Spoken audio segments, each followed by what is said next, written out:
O sige madam, patikim nga ako nung inyo. Wait lang, ano ba sabi ko sa'yo? Di ba sabi ko, boss? Ay, sorry. Sige boss. Kain tayo. Hello madam, magandang hapon. Anong meron sa atin dyan? Anong madam? Boss, itawag mo sa akin. Ay, sorry boss. Boss, ano palang pangalan nyo boss? Kane. King. Wow. Pero boss, yung totoo, ano ba talagang pangalan nyo? Verhel. Ay, Darrell. Sige boss, ano bang meron sa atin dyan? Meron tayong shawarma po. Shawarma? Yes. Magkano yung ganyan madam? 70 pesos po for one tab. Pero meron kaming buy one take one for only 129 pesos. Uy, gano'ng kalaki yung lagayan nyo ng Ganito kalaki po. Ayan o. Tapos ano yung mga nakalagay dyan madam? Meron tayong beef. Tapos meron tayong kamatis, pipino, at saka sibuyas. Meron tayong mayonnaise and cheese. O sige madam, patikim nga ako nung inyo. Wait lang, ano ba sabi ko sa'yo? Di ba sabi ko, boss? Ay, sorry. Sige boss, patikim ako ng ano nyo, ng shawarma nyo. Ayan, sige.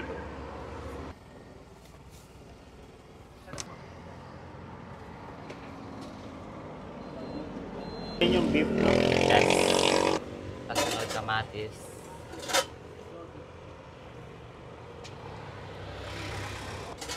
Pipino. Tsaka sibuyas. Maglalagay tayo ng mayo.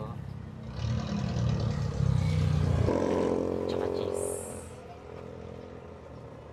Okay na po yan? Opo. Okay na po. Ay, madam, saan ba kayo located? Sinabi kong boss, diba? Ay, sorry. Boss, saan ba kayo located? Saan kayo matatagpuan? Makikita mo kami sa Alapan 1C, Bypass Road po.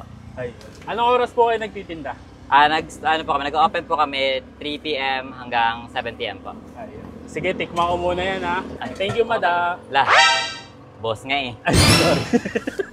So mga box, ayan, napadayo na naman tayo dito sa Alapan Bypass Road, sa Alapan 1C, Imus, Cavite. At pinuntahan natin yung cart ni Street Savory Bites dahil nabalitaan natin na meron nga silang ino-offer dito. So ito yung ginawa ni Verhel kanina na shawarma rice for only 70 pesos. Meron ka ng gantong karaming shawarma rice.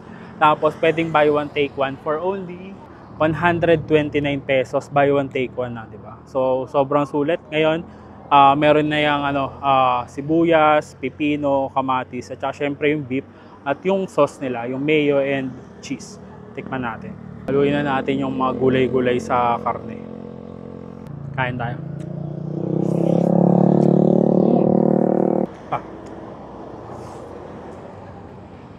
Sarap.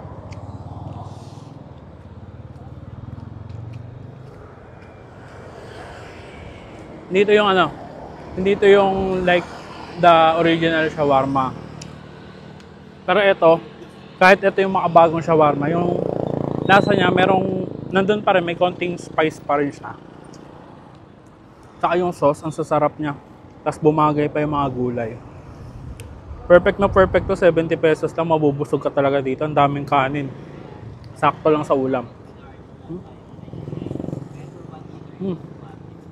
Try nyo na to, hanapin nyo si Verhel pag gusto nyo bumili nito. Busin nyo muna.